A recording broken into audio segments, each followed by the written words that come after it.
আসসালামু আলাইকুম। গত ২-৩ দিন যাবৎ হসপিটালেই দৌড়াদৌড়ি করতে হচ্ছিল নিজের চিকিৎসার জন্যে। এর মাঝেই আপনাদের অনেক প্রশ্ন আমার কাছে জমা হয়ে আছে। তাই নিজের দায়িত্ববোধ থেকেই মনে হলো আপনাদের এই প্রশ্নের জবাবগুলি দেওয়া আমার জন্যে বাধ্যতামূলক অবশ্যই, কারণ আপনারা আমার একটা পরিবারের মতোই। তাই আপনাদের প্রশ্নগুলির উত্তর দেওয়া সহ ১ম থেকেই আমি শুরু করছি। আমি যে হঠাৎ করেই অসুস্থ হয়েছি ব্যাপারটা এরকম না, বা আমার এই হঠাৎ করে অসুস্থ হওয়াটা ২-৩ দিনের মধ্যে ঠিক হয়ে যাবে বিষয়টা এরকমও না।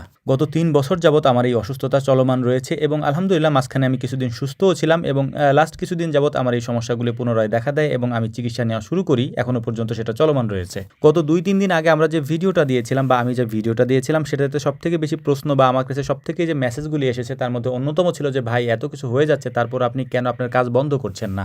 এটার সহজ উত্তরটা হচ্ছে, ভাই আমাদের ব্যবসাটা পুরোটাই এখন অনলাইন ভিত্তিক। এর মাধ্যমে অনেক মানুষের আয় রোজগারের একটা মাধ্যম আল্লাহ তাআলা তৈরি করে দিয়েছেন। আলহামদুলিল্লাহ আমাদের এখন ৩টা খামার। এই ৩টা খামারে আমরা প্রায় ২২ জন বা ২৩ জনের মতো একসঙ্গে কাজ করি আলহামদুলিল্লাহ। এবং সবথেকে গুরুত্বপূর্ণ ব্যাপার হলো আমরা আমাদের খামারগুলিতে যা উৎপাদন করি এবং আমাদের মাঠে যে ফসলগুলি উৎপাদিত হয় এর সমস্তটাই হচ্ছে আমরা অনলাইনে বিক্রি করে থাকি। যে কারণেই চাইলেই এটা আমি হুটহাট করে বন্ধ করে দিতে পারছি না, কারণ এখানে ২২-২৩ জন মানুষের মধ্যে ম্যাক্সিমাম মানুষেরই বাবা অসুস্থ, কেউ মা অসুস্থ, কেউ সন্তান অসুস্থ।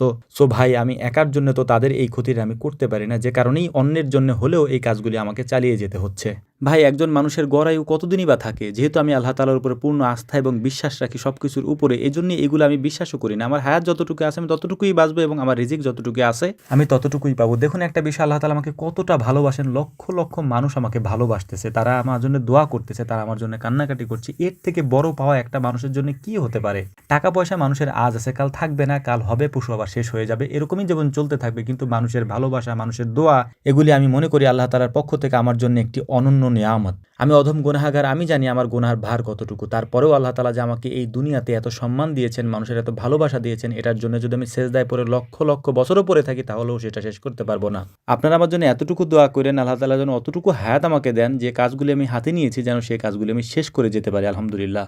আমার উপরে বালা মুসিবতগুলি আমার জন্য একটা নেয়ামত স্বরূপ হয়ে এসে দাঁড়িয়েছে, কারণ আমি যখন আজকে একটা কথা আমার কানে এসেছিল তখন আমার কাছে হঠাৎ করে মনে হয়েছিল যে ওই কথাটা আমার কলিজা নাড়িয়ে দিয়েছে। ভিডিওর পিছনের অংশে আপনারা হয়তো দেখেছেন যে একজন মানুষ আমার সাথে এসে কোলাকুলি করছিলেন। ওই মানুষটা আমাদের ফরিদপুরের মধ্যে অন্যতম একজন সম্মানিত ব্যক্তি, উনি পররাষ্ট্র মন্ত্রণালয়ের একজন কর্মকর্তা।